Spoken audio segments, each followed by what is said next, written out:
Well, I'm going to go ahead and hit record, Eric, so I don't forget. So that's done. I wasn't going to let you forget tonight. I know. I'm like 8 minutes in, remember, guy, right? Yeah.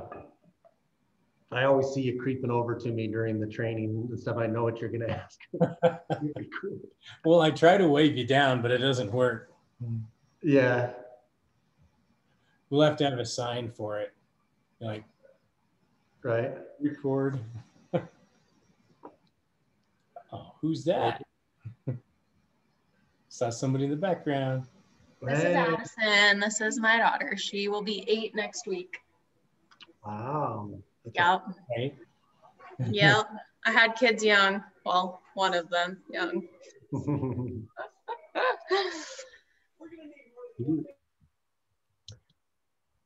Well, should we get started? Have some fun? I think we should. People that join us can just kind of pick up wherever we're at. Okay. Well, perfect. I've been wanting to do this class for a while. I'm going to share my screen here. You guys see my screen? Yep. Perfect. So we're gonna do a Skyslope training today for listings, buyers, and kind of like all the way through the entire process, and try to keep it really easy. So I'm going to start out with doing a listing and then convert it into an under contract, and then kind of show you how that works with the buyer side as well. So I'm going to, can you guys see this screen I just pulled over? Yeah, desktop. We see your desktop. It looks like little Sahara. There we go. Is that not what you wanted to share? Yeah, there's Skyslope. Hold on one sec. I did the wrong one. Okay. You see Skyslope now? Yep. Okay. So I'm sure all of you are familiar with Skyslope, but I'm just going to run through some really basic items real quick. First of all, whenever you are creating a buyer, it's going to go under the Create Transaction button. When you're creating a listing, it goes under Create Listing. So those are the only two new buttons that you have. And then under Working Documents, this is where you can actually upload and split documents that before you have a file created, before it's under contract. So can you guys see the screen I just dragged over? Yep. Look at that, it's working, Jeff. Yes. I think I got it figured out. After 5 hours of practice. Yeah. So this is actually my wife's Skyslope. So I'm going to show you kind of what it looks like when you have everything loaded up under checklist. So I just clicked on the property, and here's the checklist. This is what your checklist should look like when you're waiting for EXP to review it.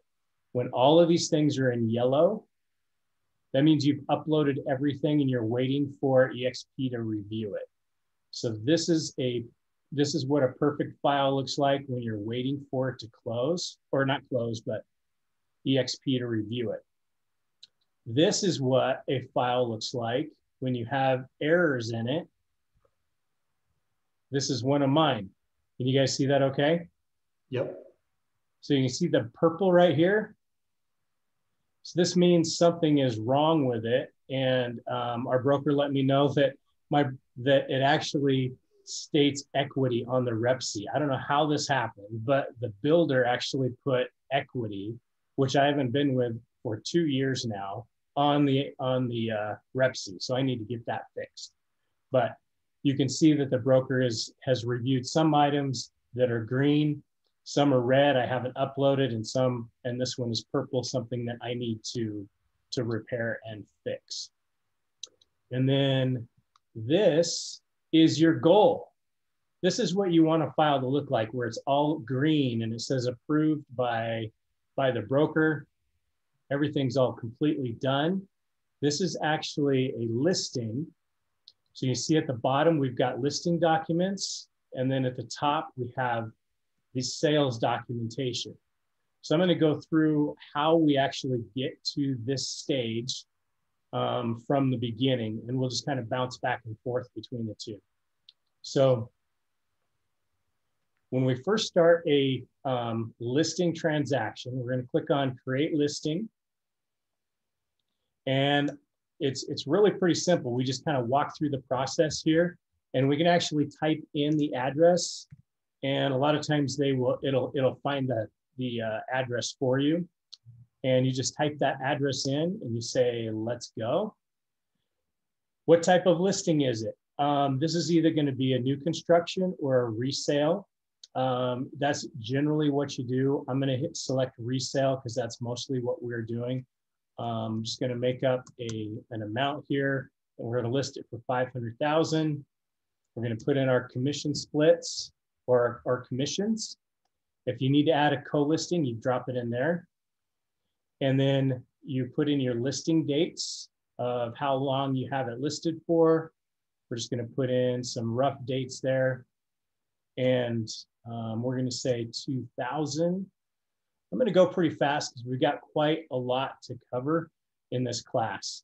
What's the source of the deal? Most of them are going to be probably a personal referral. And then we're gonna, let's see, this guy's name is Boris Becker. You get a bonus if you know who that is. If they're married, you would add an additional seller and add them like that. Can you guys still see my screen okay? Please say yes. Yep. Yeah, we see it. Yep. Okay, perfect. So I'm going to create this listing. So this is going to drop it right into my Skyslope, and then it's going to ask me some additional questions. So I've got a listing already in there, and it gives me a checklist of items that I need to upload. So you'll notice I've got a checklist, and I've also got documents. Now documents, I don't have any documents in here because the documents section is specific to this transaction. So if I go back to my home page, hit the logo, now you can see I've got 2 pending, and now I've got a new active. So I'm going to click on that active again, and you see I've got this new listing in here that I need to upload some items for. So I've got this checklist. So what I like to do is I want to upload everything in documents first. So I'm going to grab the documents that I need on this listing. And I'm going to upload all these documents and show you how I split them and how I organize them. So once you upload them in the document section, you can attach them or assign them. I have some that I need to split. This one, the wire fraud, is a single document. You notice you got the eyeball here. If you hover over the eyeball, you can actually see the document without clicking on it. Now this is just one form. I don't need to split it. So all I need to do is hit this checkbox, hit assign, and I'll say, where do you want to send it? Well, it's a wire form. So I'm going to start typing in wire, and it'll give me the option to send it to that wire form disclosure. So when I hit assign, it's going to move that document in there. Even though it's still here in documents, if I go back to my checklist, you'll see that it's actually uploaded in the wire fraud disclosure form. Now, if I hover over this paperclip, again, it'll show me a preview. Pretty cool.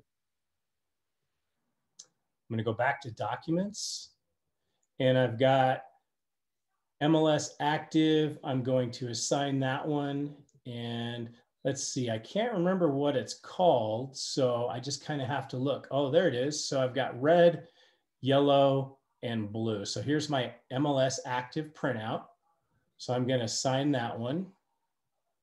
Here's my listing input form. I'm going to assign this guy to my MLS listing input form. Hit assign.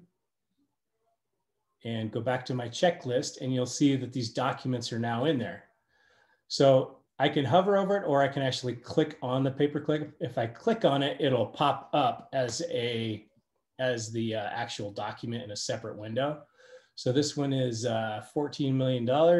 Pretty excited about that. I've got some additional documents in here, and now I'm going to show you how to split them. So I actually supposedly so imagine I sent this over to my seller to sign, but I sent them all in one document. So I need to check this little box and hit split, and then I'm going to assign them where they need to go. So I've got, I don't know if you guys can see this okay, but page 1 through 12 is what I have. Well, my first page is my listing agreement. So I scroll down and I see that listing agreement is 4 pages long. So I'm going to drop this down to page 4 and just type in listing, and it'll pop up. I see the listing agreement. Then I keep going. I've got, okay, here's my seller's disclosure. So that's page 5. And we all know how many pages that is. So it'll be page 5 through 10. Select that. And I'm just going to type in seller's disclosure, see if it pops up. There it is. Property condition disclosures. What's the last one? Oh, there's an extra page. I can fix that. So now I'm just going to switch it to 11. 7 pages long. Here's my lead-based paint addendum. So I'm just going to type in lead, and there it is, disclosure. So I'm going to hit split and assign right here. I'm actually going to show you something else. Well, I'll show you later. We'll do split and assign and go to my checklist. So now I have all of these in yellow. So what this is doing is it's actually triggering EXP and our broker that I've uploaded a new listing, and I'm definitely going to delete this later because this will trigger the broker to take a look at it and review it. So one thing to notice I didn't point out is this lead-based paint, it was in blue, it wasn't in red. And that's because not every house is 77 and older. So you got to pay attention to these as well if they're in blue, to make sure that you don't have something that's required that isn't always required. So now we have a listing on the MLS. Everything's ready to go, and we basically just kind of sit there. And then EXP is going to review it and see if anything is missing, any initials need to be fixed, whatever. But once we have an accepted contract, we just hit this blue accepted contract button over here, and it takes us to a screen where we have to put all the information in based on that contract. So I'm going to put in, I'm just going to grab an MLS number, and you'll notice that there's a red asterisk next to everything that needs to be filled out. So sales price, I'm going to say 500,000. Lead source or office lead, no. Acceptance date, let's say that was today. And we just go through this checklist. Select, this is going to be a listing sold. And then closing date, let's go out 1 month. It'll be on the 21st. MLS status, you can actually put pending, bring backups. That's just like under contract. Now, when I hit next, if I miss something, it'll let me know. It'll say, hey, you missed something that was a red asterisk. So I'm going to hit that. Didn't miss anything. That's great. So now I'm going to go through each one of these steps here on the left. All of these asterisks needs to be filled out. Now I have the seller. I represent the seller. So this is one thing that's really important to put in your Skyslope, is put in an email address. Even though it's not required, put it in anyway, because it'll show up later. Every time you go to get signatures, it'll automatically pop up. So I'm going to hit edit, and I'm going to drop an email address in there. And then I'll put in my phone number and hit save. So now I've got my seller in there, and I can either click on this next box or just hit next right there. And I'm going to put the purchaser's name in there. So let's see. Okay. And you'll notice that we don't have a phone number and email here. I don't actually put that in there because it's not my client. I'm not going to send an email or any digital signatures to that buyer because I only represent the seller. So I'm going to hit save, hit next. Then I'm going to put my title in there. Let's see, any suggestions? Bob Jones, phone number, Novair, and then I'm going to hit save. So when you put the title information, the reason this is so important is when EXP approves it, Barry from EXP will actually send the commission instructions to whoever you put in here, including you. So you want to make sure you have the title company correct because that's who receives those instructions and how you get paid. And we want to split CDA so you can get paid at closing. We're going to hit next. Agent on the other side. I think this is Troy, right? He's getting paid.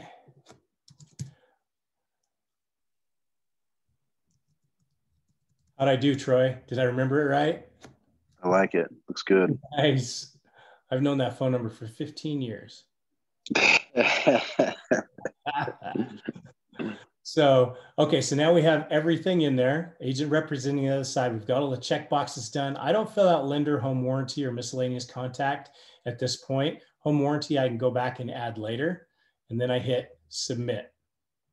So now it takes me to the commission screen. This is important too, because if we have, the commissions are already in here on both sides. If this is a personal deal, you'd hit yes right there. If it's a personal transaction, because at EXP, we can do 3 personal transactions a year for $315 just transaction fee. Will your brokerage hold earnest money? Probably not, probably going to be at a title company. And you can put the earnest money in here and the date of the check. This is really important right here. Your referral type. Notice it's got a red asterisk. You have to put something in here. If it's just your own transaction, you can put no referral. If it is going to, let's say, an external company, you can actually put in OpCity. See, I've got an OpCity in there already. See, referral brokerage name. And then you put in either the dollar amount or the percentage. So let's say I'm doing an OpCity and I'm doing 30%. I put that in there and then I can save it. If I am getting a referral from someone like, let's say it's Jeff, I could actually add Jeff's information in here. And it'll save, and I put his email and phone number in there as well. And that's going to give him 30% of that transaction. And the reason it's internal is because he's with EXP. So if it was a Remax agent, you would do external, for example. So that's really important that you fill that out properly. Then you hit submit. And guess what? I've got all the way to a checklist. So if you scroll down to the bottom, notice I still have all my listing documentation down here that needs to be reviewed by EXP, but it added an entire new checklist of all the other transaction items that I need moving forward. So it just went under contract. So now I need to upload additional documents. So if I click on my document folder, you'll see that I have all of my listing documents still in here already. So I'm just going to upload the rest of my documents. Let's see, so here's my under contract documents. I'm going to upload all of these and I'm going to sign these as well. So I've got my wire fraud notice. I actually put that in both places. I don't really think it's necessary because I already uploaded it in the other section, but I do it anyway. So now if I go back to my checklist, you can actually see that I have wire fraud here, and I also have wire fraud down here. It's my same client, but I'm just filling in the boxes that are required by EXP. Going back to my documents again, I've got the under contract.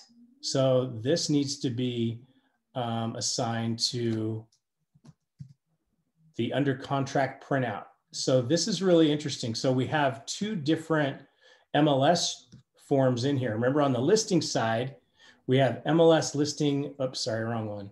Where is it? I guess it's not in here. Oh, active printout. Thank you. Active printout. So this one, you're going to print this, you're going to upload it right when it's active. And then this one's going to be the under contract version. So this will be a different one. This one's only 3 million, but just having fun with it, right? So I'm going to kind of go through this list kind of as we go.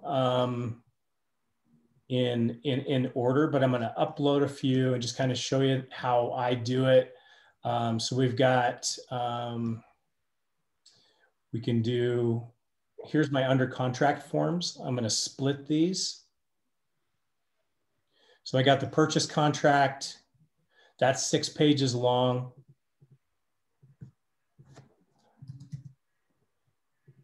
Now, what I like to do on these addendums, so let's say this is addendum number 1, right? If I type in addendum, it'll allow me to assign it to addendums and disclosures, but it's going to call it a really weird name. Whatever, like it'll be, well, I can't see it from here, but it assigns a weird name. So it's actually kind of hard to figure out your addendums later. So if you have 5 or 6 addendums, you're like, what number am I on? And where am I at? It's much easier for me if I come in here and I just name this instead of assigning it, I will just call it addendum 1. And notice how I can't assign it. It's just going to label it in my documents. So I'll show you that in a second. Here's my FHA addendum. So that's 2. I'll assign that one. And then this is confirmation of earnest money. I don't always use this because a lot of times title will send you a copy of the check or the wire with a receipt already. So I don't even use this form. I just upload the actual receipt and the wire from title that they send me.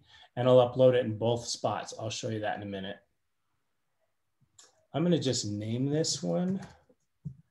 I can actually call it, I can actually assign this one the transaction doc receipt, but I'm just going to name it something different real quick. And then here's my property disclosures all the way to 19. Is that 12? 13. So where'd 12 go? Oh, I got an extra transaction. I got it, my transaction doc receipt in there. Okay. Bonus. So I'm going to hit split and assign. So what happens here is I'm going to go to my checklist and you'll notice that it dropped some in for me, but there's nothing in the addendum section. So what I do is I go back to my documents and I grab this addendum 1. Now I'm going to assign it to the addendum section.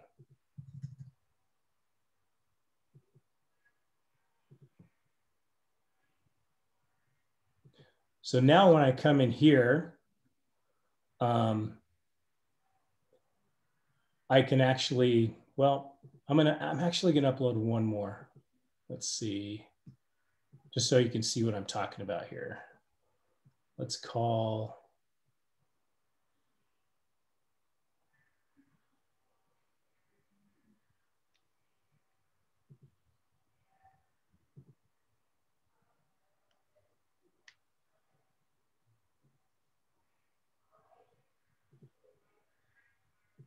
Let's split this one real quick. And I'm just going to name this one Addendum 2.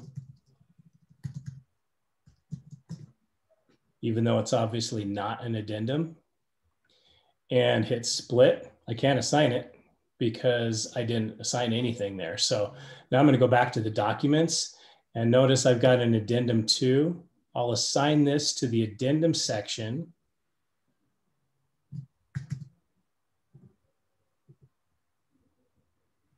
And then when I go back to my checklist, you'll notice I can't hover on this because there's 2 documents in there.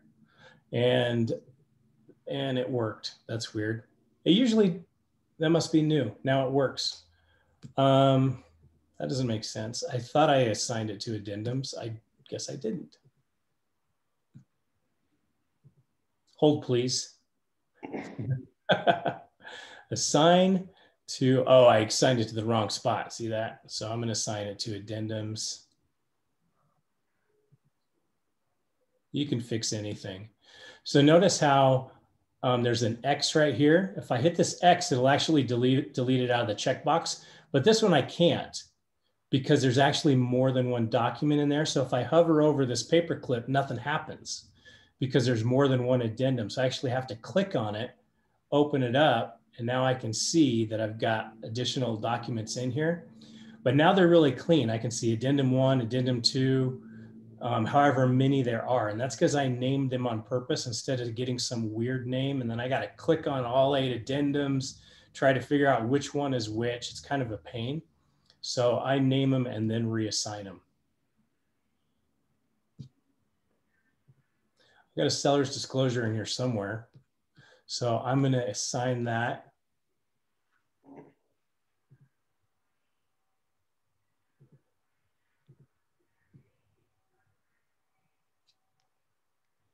Up here. So this should be assigned by the buyer and the seller, but I just moved it. So it'll probably disappear down here, see? Pretty sure I had another one.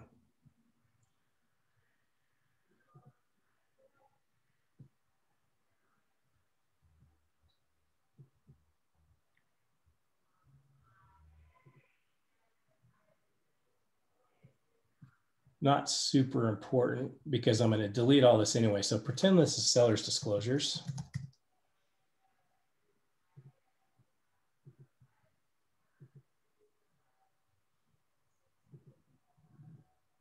Okay. So now I have them all filled in. And at this point, I'm under contract. I've got all the documents in place that I need, except I'm missing a few other items, right? So let's go through some of these items that we're missing.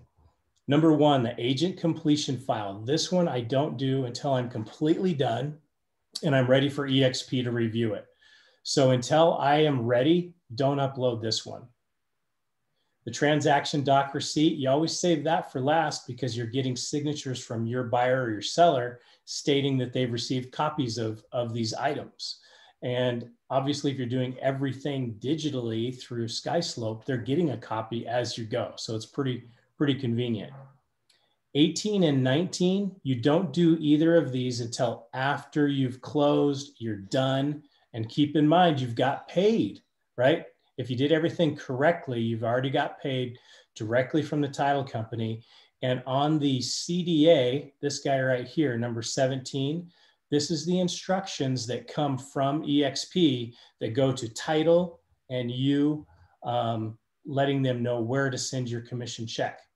So this commission check, I think it actually should say commission check to EXP because that's what it is. It's not your commission check, it's the commission check to EXP.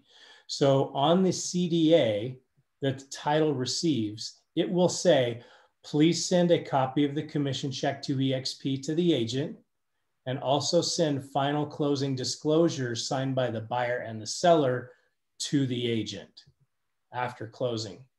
So once you've closed and you're done, you're not quite done with Skyslope. You want to upload these last.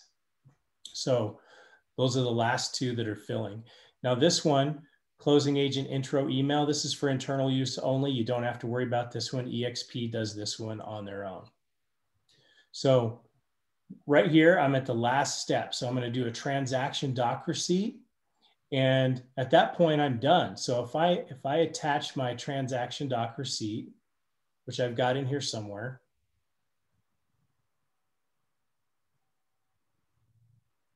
there it is. I'm going to assign that. The reason I named it something different and didn't assign it because I wanted to leave it red for a minute, since it's one of the last things that you do. So now I'm done with that. So when I see all of this is yellow, except for my commission check and files closing disclosures, I know I am ready for EXP to review this. So the agent completion file, where do you get this guy? It's actually, you click on the logo up here, go to working documents. It's under Office Docs. There's actually a few documents in here that you use at certain times. So your agent completion file is right here. And then also your wire fraud notice is also here. So you use these two all the time. So this file right here, the agent completion file, you'll notice there's no signatures on it. You could upload a picture of your cat. Realistically, it doesn't matter what you put in number one, because all it's doing is sending a message to EXP and saying, hey, I'm done, please review this. Don't send a picture of your cat, use this form. But that's, I mean, there's no signatures on it. It's just a trigger is all it is. And then of course, that's the wire fraud. And we use the one from EXP, not the one on the MLS. And that's where we get it. And that's why it's under Office Docs and not on the MLS. So notice I have 3 pending now because this one's under contract, right? So I'm going to go back to my checklist, and all I'm going to do is I'm going to attach that agent completion file right here. I'm not actually going to do it because I don't want to send our new broker a message. So I'm going to leave that one blank, but that is your last step to let them know you're ready to go. So that's a full listing and buyer transaction. Now keep in mind, there are things that, like I said, look at the blue. Don't just look at the red, look at the blue. We have a deposit of earnest money addendum, right? We need to upload this as well. I don't send this on my offers, even though probably, you know, advised to. Some agents don't know what this means. So I usually send it after I'm under contract and get that done. Also, you need to look out for the lead-based paint disclosure. Make sure that that's included if you need to upload that. So there's a few items in here. Short sale addendum, if we needed that. There's different items that we might need that are in blue as well. So pay attention to the blue, even though you're not going to use all of them every time. Anybody have any questions so far? It was excellent. Thank you. It was good. Nice. So again, so this is what it looks like when you're done with this. So what I do is as soon as I upload this file right here, I actually send an email to utah.broker@exprealty.com. So if you guys can see that, it's not really posted very many places, but if you send an email to ut.broker@exprealty.com, everybody on the Utah broker team receives that. So Barry gets it, Rick gets it, Kristen gets it, the assistants get it. So what I do is I send an email to this email address, and I say, just wanted to let you know that 368 East, 810 North in Tooele is ready for broker review. Everything is uploaded. Let me know if you have any questions. That's it. It just lets them know I'm good to go. So it's kind of a little extra step that I do just to make sure that things get reviewed properly. I think both of, let me see if this transaction's any further. Let's see. So this one's waiting for a review too. So you can see the only thing left on it is just those 2 items. And once it's reviewed, let's say that I don't have any mistakes on this file, or this is actually my wife's file. She has no mistakes on it. We're going to get a CDA, and EXP actually uploads it here at the same time they email you and your title, your escrow officer. So it'll just pop right in here. Side note, if you open this up and all it says is EXP commission only, that means it's not a split. So that means there's something else that you need to repair, because what you want is you want a split. You want it to say EXP, you want it to say your name, and then if there's a referral or something else, you want to have your name on there, not just EXP. That allows title to pay you at closing or as soon as it funds and records. So that's something you definitely want to look at. You don't have to upload it. It'll be there already. As soon as you get it in your email, it'll be here as well.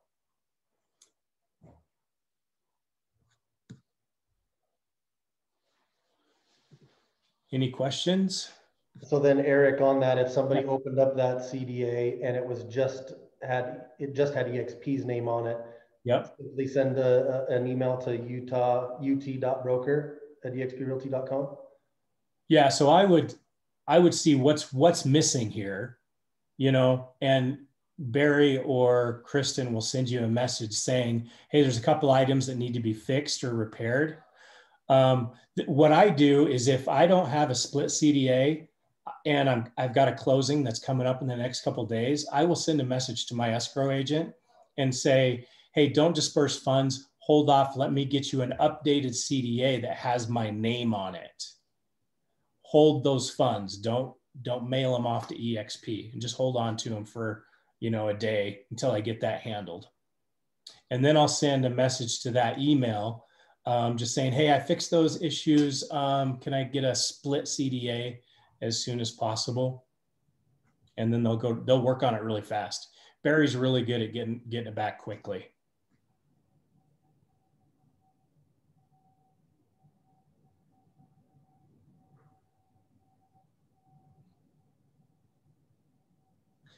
So a couple other things I'll just kind of make some notes on.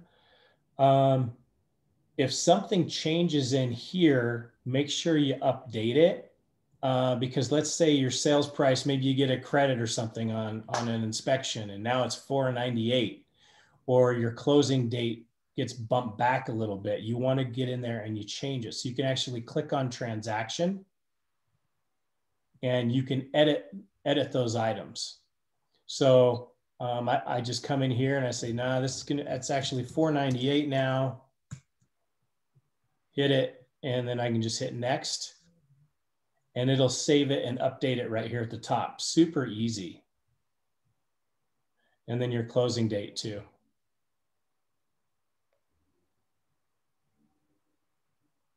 So I pretty much live in checklist and documents. That's about all I do. Now, if I'm sending an offer, obviously I don't have a document section because I don't have anything assigned. So I'm just going to use my DigiSign right here. And I'm going to do a new envelope. And I'm not going to select a property because I don't have it. I'm just writing an offer. So I don't have any property to attach it to. So I'm going to upload my documents for signatures here. So let's say I upload some documents. Let's say I upload these under contract forms.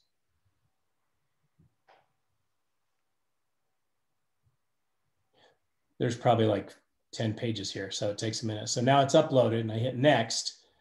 And I'm just going to say, I'm the only one signing this. Normally you would add a buyer or a seller here. So real easy to do.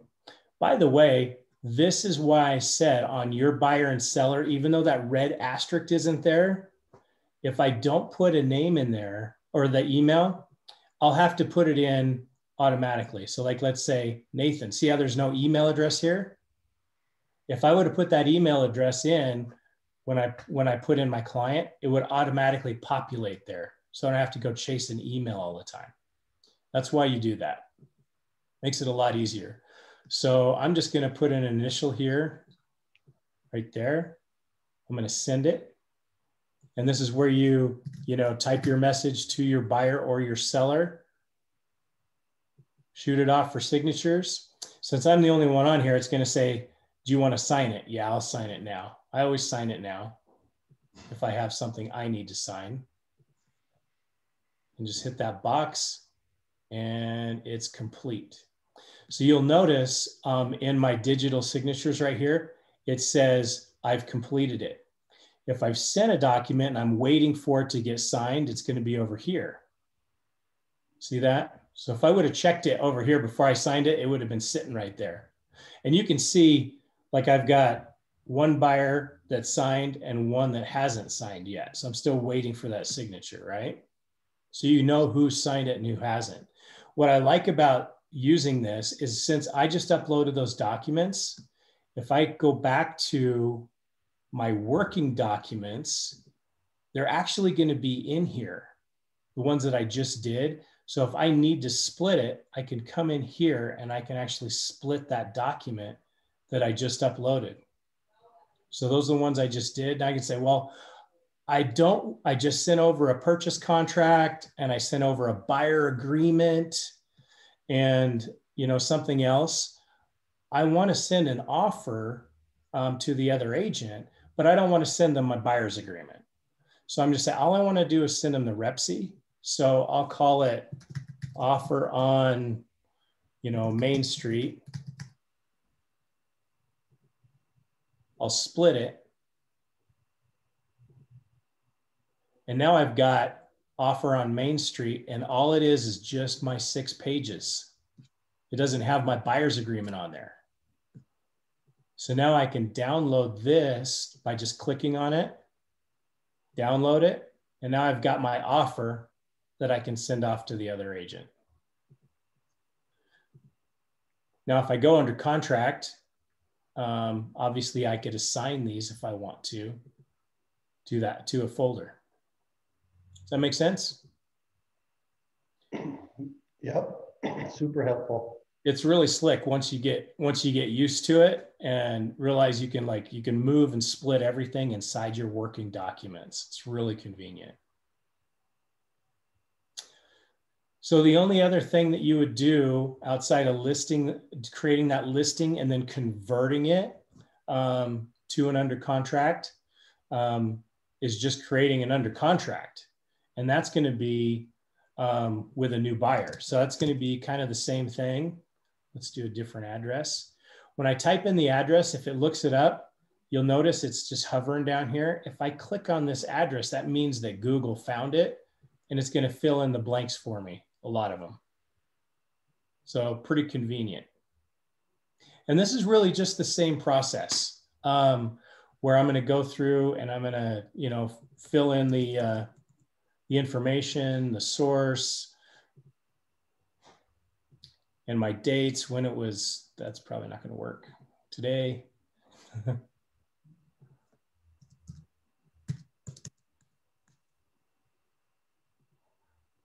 Buyer sale, obviously, because I'm working with a buyer. Purchaser tenant. Closing date. See now right here it says, please enter year built. So it'll actually tell you if you missed something, which is nice. Oh, look, I missed something else. Office lead, no. So now I know it's all complete. So now I just go through that same exact process to get the checklist that I did on the other one. Pretty basic.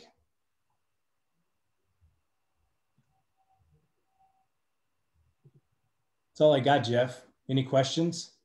What do you mean that's all you got? That was a lot of good stuff right there. I think one thing just to remember, you that haven't done this before, that you can send off offer after offer and get signatures and use the DigiSign for whatever you want. And then it'll just sit in that documents folder until you're under contract. And then you create a transaction once you're ready to actually go under contract. Yep. Yep. It'll just sit in here, everything that you send out. Yep. I mean, obviously the broker doesn't want attention drawn to all your offers that you didn't get accepted, right? There's no point in reviewing those. So it's pretty slick. Once you do it a couple of times, it makes a lot of sense. And we recorded this, Eric did this for a reason, so that you have a resource to go back to and can watch this again.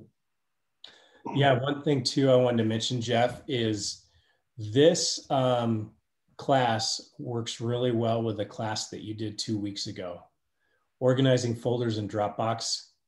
So this, you know, on our archive section. So let's see. So in marchantregroup.com training archives, under the Tuesday night trainings, the one just 2 weeks ago, Jeff did the one on the Dropbox. So keeping everything organized is awesome. And then you use Skyslope, you're going to be way ahead of the game. Everything's going to be really slick.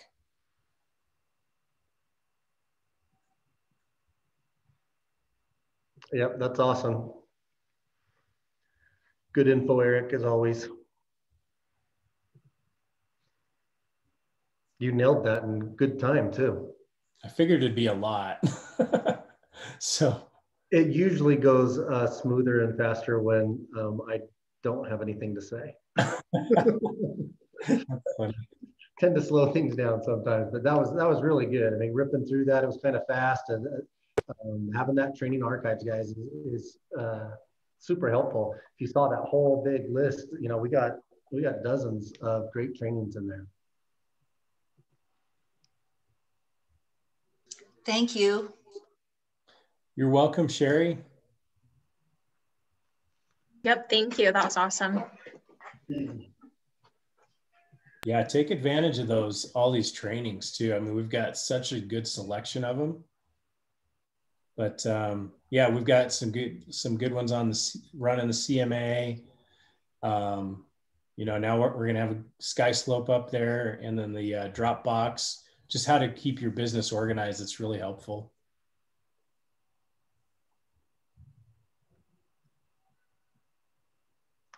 Thanks, Eric. Appreciate you as always. You bet. Thanks everybody for making it tonight. And just as a reminder, Friday noon, we have the EXP overview. So we'll see you guys there. And we're going to do that on Zoom and in the office too, obviously. So I assume Sydney will be there to help me out, right? Yep, she's planning on it. Perfect. Cool, guys. Have a good night. Thanks, guys. Thanks a lot. Appreciate it. We'll see you guys. Bye.